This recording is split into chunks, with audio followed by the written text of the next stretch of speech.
Welcome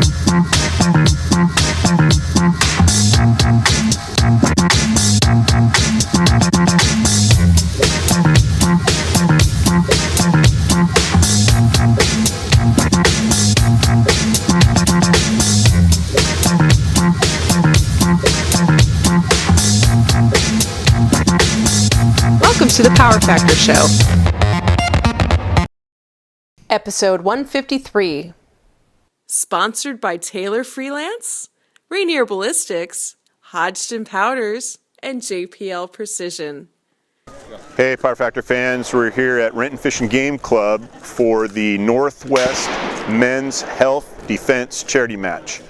And it's just kind of a fun match. It's sort of a hybrid combination of USPSA freestyle courses of fire with IDPA time plus penalty scoring. And we've run some matches like that here before. It kind of attracts a crowd of both IDPA and USPSA shooters. It's not completely unfamiliar to either group, so it usually draws a good crowd. It's for a good cause. It's men's health. I guess November is a men's health month. And so it's a charity match to specifically benefit a local organization, but I guess it's just increasing the awareness of men's health, and we're here to have a good time, so let's start shooting. Guys, huddle up. Thanks a lot for coming out. Appreciate everybody showing up on this nice cold day. Appreciate you supporting the charitable effort here. Let's see, a reminder to any of our new shooters, this is a cold range. Is anybody here hot right now? No, I'm rather cold. Outstanding.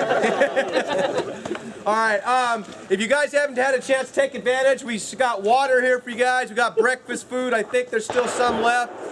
We also got a food truck out here in Taqueria, Medina. So if you guys are getting hot, they got hot food, breakfast, lunch will be spinning up here in I think another hour or two. So if you need some hot food, go out there. Let's see, our schedule for today. After the match is done, I'd really appreciate it if once we call the match done, whatever stage you end up, if you could kindly just help tear that down, we'd greatly appreciate that.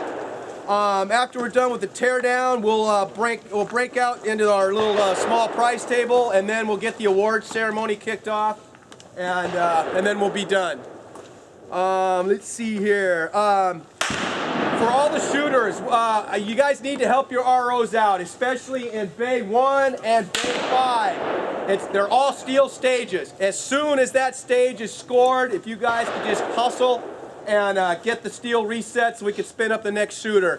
Otherwise, it's going to be a long day for all of us. So those two bays right there are probably going to cost the most drama. So help your ROs out in that for that endeavor. Let's see, for starting wise, we're going to start, the squad order is going to be, we're going to start squad 2 is going to start in Bay 1. We're going to skip Bay 2, and then every other squad will just start, the next squad will start in 3. Bay 8 is what we usually use as our safety area. Once the match starts, we're no longer going to use that as a safety area. If you need to use the safety area, go to the, I guess would be the south side or the west side of Bay 7 is our other alternate safety area. All right, is that clear as mud? Once the match starts, Bay 8 is now Bay 8 and no longer the safety area. Go to the safety area just outside Bay 7. All right, let's see. Ewan, where's Ewan at? He's going to come out and talk about the scoring real quick. Okay, so today we're going to experiment with the electronic scoring thing again. That means that every person who's a CRO or an CSO, make sure you have one person on your squad who knows practice score. If you don't, come to the stat shack and we have 2 or 3 floaters who can come around and help show you how to use practice score and stuff like that.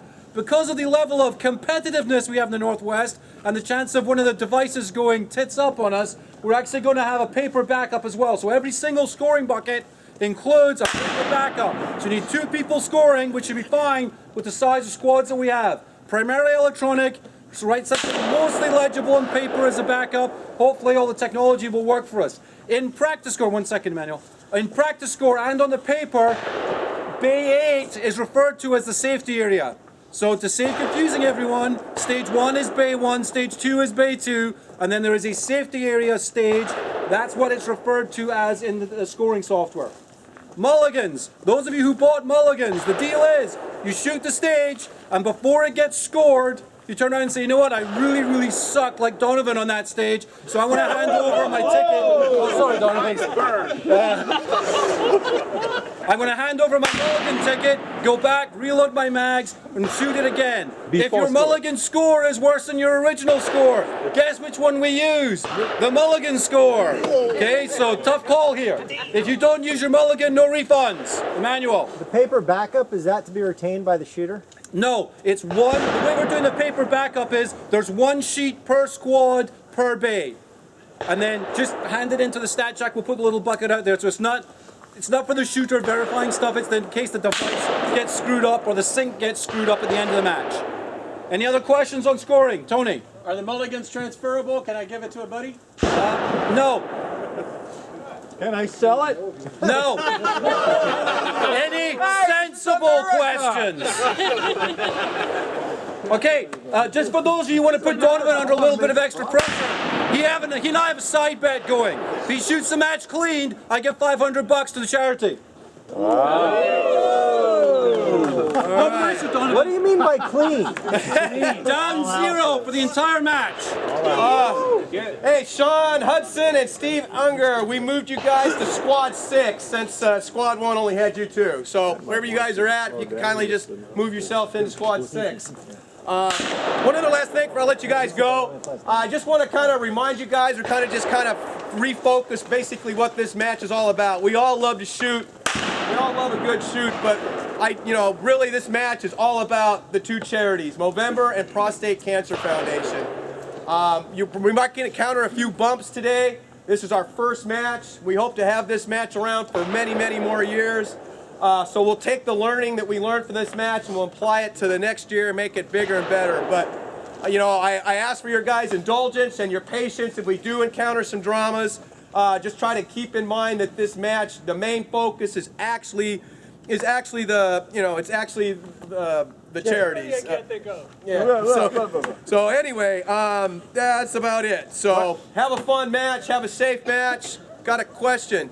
Yes, what was the decision on no shoots? Are you scoring no shoot? The decision on no shoots is they will not be penetrable. You'll get the negative hit for the no shoot, but it will not count as a pass through. Okay, question, Tony. How does the orphan gear table work? The orphan gear table is going to work. So we've got the table over here. It's got a bunch of used gear. If you like something on that table, just it's the honor system. We got a donation bucket over here right next to Scott and next to Gary. Just take whatever money you want for that piece of gear, throw it in the bucket. Also, the donation bucket. If you guys can, please donate to the cause. Every dime that we make at this match, the board of directors has donated the range for us today, so everything we collect is going to Movember and the Prostate Cancer Foundation. So anything you guys can do extra, it's a great cause. Every single 2.1 minutes in the United States, a man is diagnosed with prostate cancer. Every year we lose 200,000 guys to that disease. I had my 2.1 minute last summer when I was diagnosed. But grace of God and a good medical team and early detection, I could stand here before you guys and still declare I'm cancer free. And that's what I want for the rest of you guys. If you haven't had a chance to get screened, if you don't know about screening, I know they're just pamphlets in the bag and a lot of us will just toss them away, but take a time and read those. If you've got family, if you're over the age of 35, please get yourself checked out. Get a screening. Do your family and yourself a favor. It may save your life or somebody in your family. Tom, you got a question? On the no shoot, you get a penalty for each hit. No. Yeah, we're going to do the IDPA rule here. So basically, if you hit the no shoot once, it's just one penalty. All right? Is that clear as mud? Ken, you got a question? Is there maximum capacity on some magazines? Say again? Is there maximum capacity on some magazines? For the SSP and production division, it's just like those divisions are in the respective sports, 10+1. Everything else, you're pretty much wide open. We've got 5 divisions. You've got a revolver division. You've got the open division. Speaks for itself. Revolver speaks for itself. ESP and limited. more or less speak for themselves. However, ESP shooters, you're not going to be confined to your mag limit or capacity, so load them up. What about mag size? Sorry? Mag size, right? Yeah, exactly. Let's see, what else did we have? That's it. So, any other questions on divisions? Just Paul Bunyan, their annual Toys for Tot match is next month. There you go, guys. Toys for Tots, another great cause. Go and support it. All right, that's it, guys. Have a safe and fun match. Oh, one other quick thing. Guys, ROs. There will be radios in each respective buckets. If you have an issue, just hit me up on the radio and we'll get it resolved ASAP. What are the scores looking like? I was 60 I got and then it was 38. This is Walter White. 40's not. Loke was 28. 40's a good score. What Walter White's about to shoot. Feel? Joking. I'm not in danger. I am in danger. Make ready. 40 would be really good.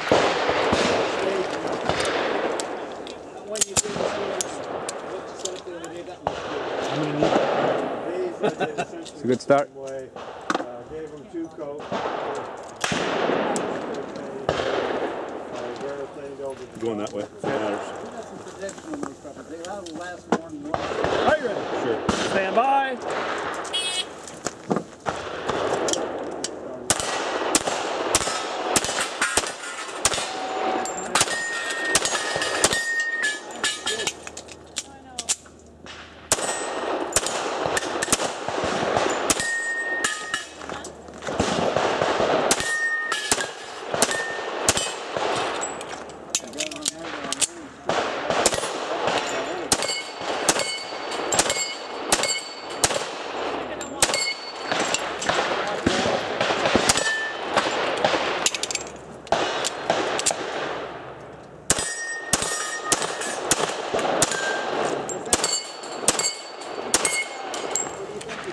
Getting tight. They tell me it's true.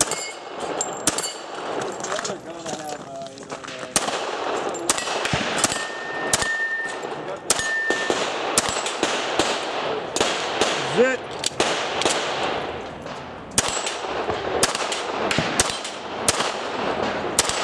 If you're finished, unload and show clear. If clear, hammer down holster. Range is clear, 65-31. Not bad.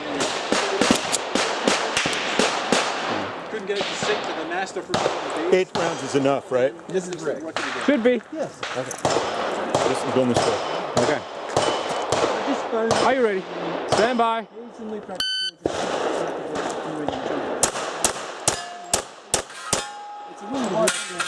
so I'm not surprised. If you're finished unloading, show clear.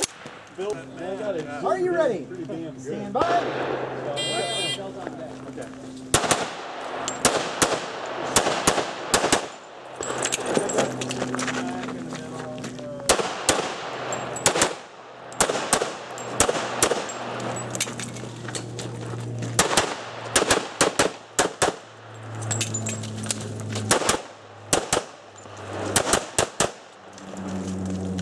Finish unload, show clear. Slide forward, hammer down, holster. Range is clear. Thank you. 2249. 2249, correct. Got a mic over here, I'm sure. Are you ready? Sure. Stand by.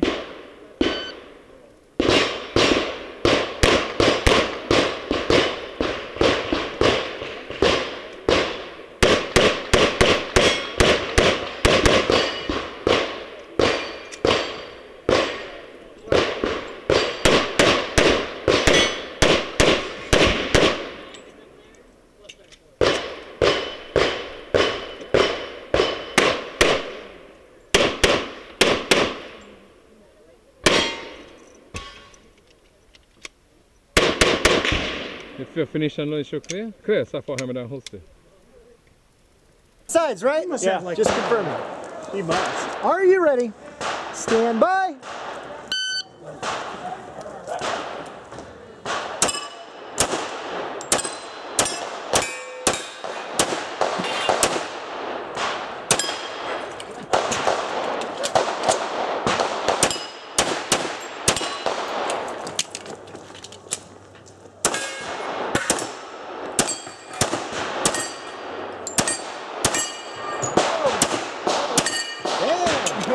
nicely done. Got a freebie on that one.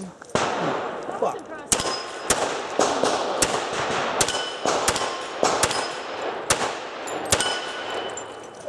Go! Damn, Rick. Stand by.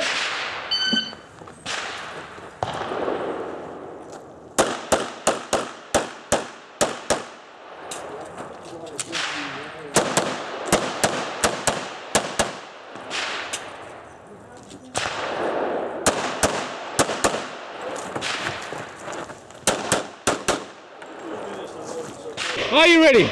Stand by.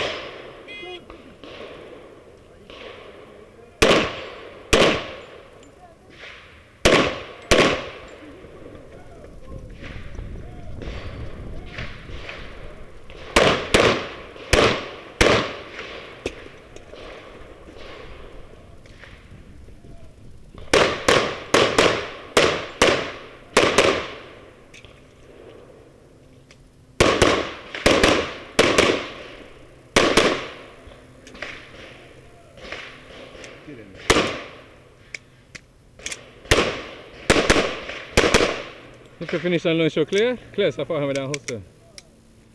Okay.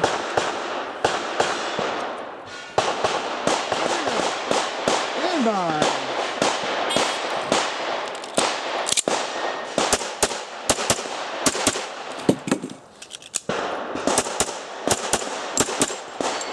Yep. Clear, hammer down, holster. Much, and again, all the guys out here, if you guys haven't got tested yet, do yourself a favor, get out there, get yourself tested, get that PSA number, take care of yourselves.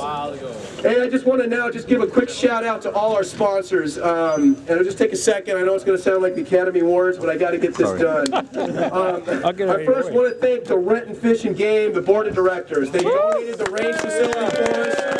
So without that donation, we wouldn't have even had the match. So big shout out to those guys. I want to give a big shout out to my planning committee, Alan, Jeff, Ewan, Keith, who else? Tony, Tim Smith. Thanks a lot, guys. I couldn't have done this without you. Yeah. A lot of tireless hours getting this put together, guys. The setup crew, we had a big crew turn up yesterday. It was cold, but we got it done. Without you guys, again, we wouldn't have had the match. So a big shout out to the setup crew. And now the big shout out to our vendors. The Down Zero Shooting Group, they basically paid for all the awards and they helped set up. So we got some really nice plaque awards, all provided by Down Zero. Thank you very much, guys. I love you all. Couldn't have done it without you guys. Give a shout out to Danielle from Norpoint. She couldn't be here with us. She was only able to shoot a stage or two. Her daughter's sick. But she basically spun up our Movember the Charity Classic Facebook page. So a big shout out for her so we can get the message out. The boys at Rainier Arms, Ari, thanks a lot for the Noveski upper.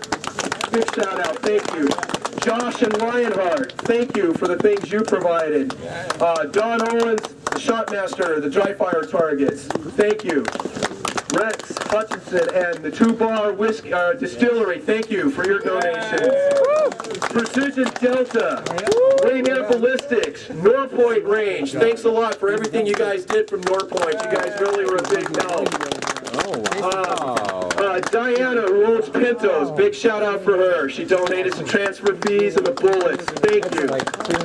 Dr. Haley, fantastic optometrist. If you guys ever need some tricked out shooting glasses, you actually get to take your blue gun in there, and they got some fantastic work they do with tricking out some lenses for actually shooting specific stuff. So if you need some help there, give her a call. It's a trip. I'm telling you, the glasses she set up for me are, front sight on my right side and long distance on the left side of the lens. And you can't shoot, but still can't shoot. Yeah, I still can't shoot for shit, A big shout out to the Prostate Cancer Foundation, the Seattle Cancer Care Alliance, Bill Muncie, who donated a lot of money toward our fund as well, and all the folks who gave to the used gear table. Thanks a lot, and thanks again for supporting the match. Look forward to seeing you guys all out here next year. Ewan's going to announce the awards. I'll be over at the podium and I'll hand them out. Donovan, did you shoot? Were you 0 down? Oh, yeah. If you have used gear that nobody bought, feel free to take it back with you. All right, this is the thing everybody's been waiting for.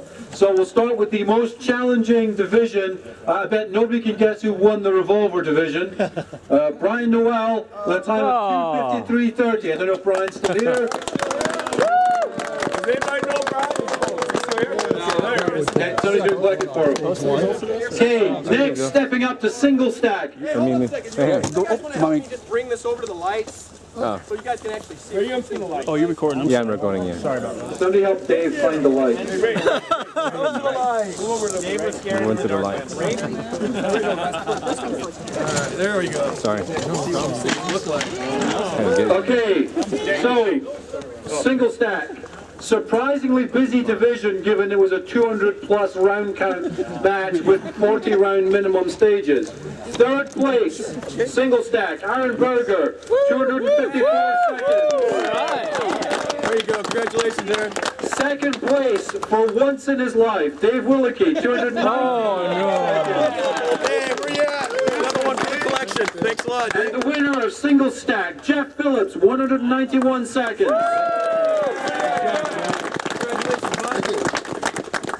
Open, third place, Tom Cattell's 165 seconds.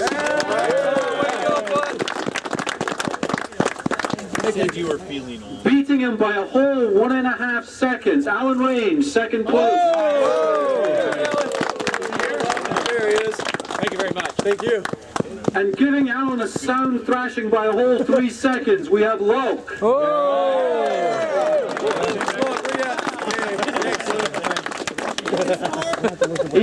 Luke was 160.23. The combined ESPN Limited division. Third place, Donovan Montrose, 171.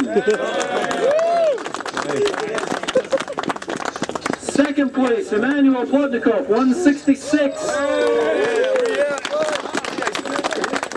Come on, friend. Thank you. And making the rest of us look like rank amateurs, Scotty P, 144.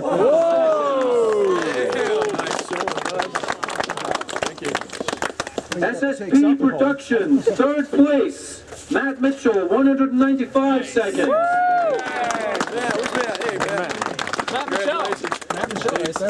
Second place, Alan Tagg, 190 seconds. Always said thanks. And unsurprisingly, first place, making the rest of us look like amateurs again, Young Lee at 162 seconds. Anybody able to get this thing on? I'll email Hold it for him. You hold on to that first place there, Dave. That's the closest you're going to get.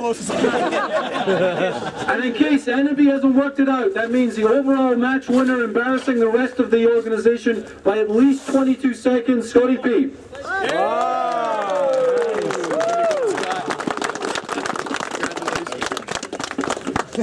All right. That concludes this evening's Wait, isn't there one more? Let's ball, yeah. yeah. Where are my ladies? Where are we at here? Oh, there you are.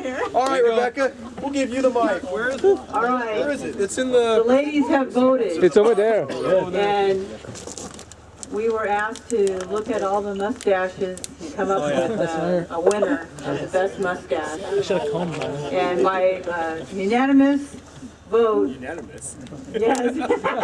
Hope it's not Mr. Potter, you know. No, I couldn't pay him enough to get him to win, but it's Rob Beals. There's your award, sir.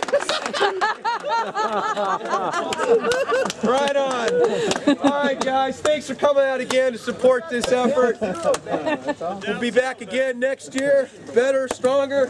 Down 0 bet. Huh? What about that down 0 bet? Yeah. Oh, yeah. Oh, that's a psych up between you and you. I'll let you guys work that out. What's the story with that? What's at the bet? With Donovan. Donovan ended up cheating and using a mulligan, so I'm going to donate the $500 to the charity, but Donovan doesn't get the credit. There you have it. Well, He still has his ticket, so prove that. Hey, everybody give Dave a shout out for all the work that you did. Yeah. Woo! Dave. again, guys, for coming out and support this stuff. And take care of yourselves, all right? Get out there, get yourself checked out. And again, next November, remember, be a Mobro. Grow a mustache. Get the word out. Nice pawn stash. Yeah, there you go. Hey Power Factor fans, I'm Rick. Another little tip. I'm going to discuss the care of your gear. We take a lot of time, I think, cleaning our gun and maintaining it, making sure all the springs are fresh and whatnot. But what about the gear that we're using to carry the gun? And generally that's going to be one of two varieties in the modern era. Most likely Kydex, but also possibly leather. I'm a leather guy. I've been using leather stuff for 20 years, so I still love my leather. But you still need to take care of the modern Kydex stuff, even though it's indestructible and whatnot. It still needs some care. So here's an example of a typical Kydex holster. It's stiff and sturdy, but you've got some considerations in taking care of it. One of the things I like to take care of my guns, not just to make sure they're functional, but to make sure they look nice. One of the things about Kydex is that if you get junk in it, and by junk I mean dust, dirt, even maybe coarse firing residue, whenever you stick your gun in there, it's rubbing hard against that grit or whatever's inside. So keeping the inside of the holster clean, I think, is an important concern. Most Kydex holsters are generally smooth inside. They don't, so that they don't wear the finish excessively, and also to ensure a smooth draw. So to clean it, I just use a rag of some sort. This is more like a scarf. But if the holster is open at the bottom, you can feed it in one end and just pull it all the way through, clean the junk out of there. If it really got dirty, you could probably use like a mild cleaner, but I wouldn't spray a lot of junk in there. They always say like warm soapy water. I think that's probably as good as anything. Maybe some simple green or something. You don't want it to be too aggressive, or you could etch the smooth plastic and kind of defeat the purpose of cleaning it. The other thing is Kydex holsters are generally made out of one or two pieces. This is a pancake style holster from White Dog, I believe. And you'll see it's got some rivets and screws on the side, and you can maintain that part of the gun too, especially if the screws, in this case, they hold on the belt loops on the back. But you'll find some holsters in which these screws are adjustable to adjust the tension on the holster, and I've had those screws unscrew themselves and fall out on the ground. So if you've got a holster like this where the screws are essentially holding it together, check the tightness of those screws and tighten them down to make sure that the holster maintains its factory fit. But if you've got a holster that's got adjustment screws on the sides, you want to make sure that those are properly adjusted to the tension that you want. Now this is an example of a leather holster with tension screws on it. And they're just fed through the holster. It's kind of a clamshell shape, and so you can adjust the retainability, if you will, by turning these screws in. And now these, I find, they kind of adjust themselves too.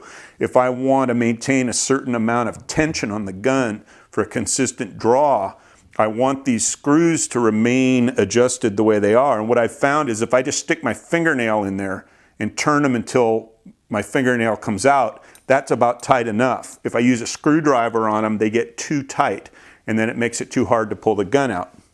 Now, if you do happen to lose one of these screws, in this case, there's a little piece of vinyl tubing in here that's compressible as you tighten the screw to adjust the fit. So if you've got a holster that has that kind of an adjustment system in it, try to keep a supply of spare parts. I've got the little rubber snubbers and additional screws, and you can either carry that around in your range bag or keep it at home someplace where you'll remember you have it.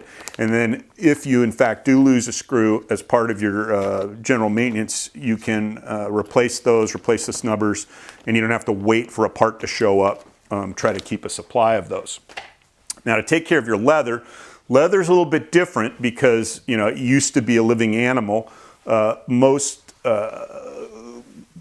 gun gear that's made out of leather is made out of cowhide, but you'll also see some horsehide and even more exotic stuff. I think the more exotic stuff is usually used as trim on a holster that with the basic structure of the holster is still going to be cowhide or horsehide.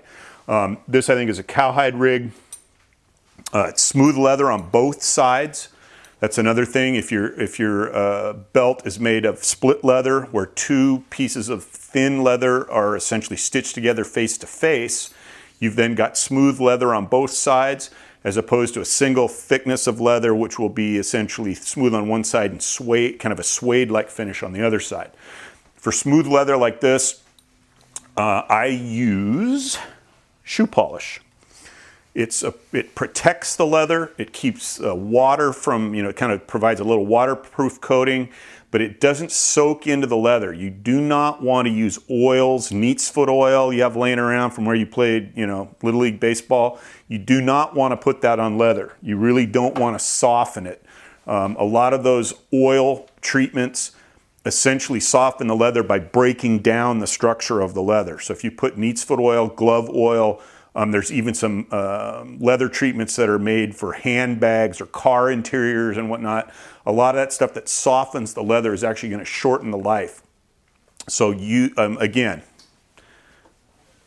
shoe polish. This is colorless. This Kiwi brand. I just got this at the supermarket, and it says neutral as the color. So it's just kind of like an off-white color. It won't change. This has had a couple of treatments on it. You can see it's nice and smooth and shiny. There's no cracks in it, and it'll last a good long time. If it does get wet, it'll help the water run off. And the other consideration, since we're always talking about how we shoot in the rain up here in the Northwest, if leather gets wet, do not force dry it. Don't use a hair dryer or hang it over the furnace or anything. Just let it air dry naturally. Force drying leather can dry it out and damage it. So just treat it like you would, leather boots or whatever. Don't put them someplace where it's hot or near a flame or whatever. Just put them where air can circulate around it and let the water naturally evaporate off of it. I haven't had this rig awfully long, probably 2 or 3 years, and it still looks like new, but of course after 2 or 3 years it should still look like new. But I have some leather rigs that I've had for 8, 10, some even 20 years, and just a minimal amount of care will keep them looking like new. Now, the other thing you'll see besides the smooth leather is holsters that are leather lined. Now, I've got a holster that's lined with pigskin. It's kind of I guess exotic. It looks nice. It's soft. You can treat that like this. It's a smooth leather. Keep it clean, keep it treated if you want.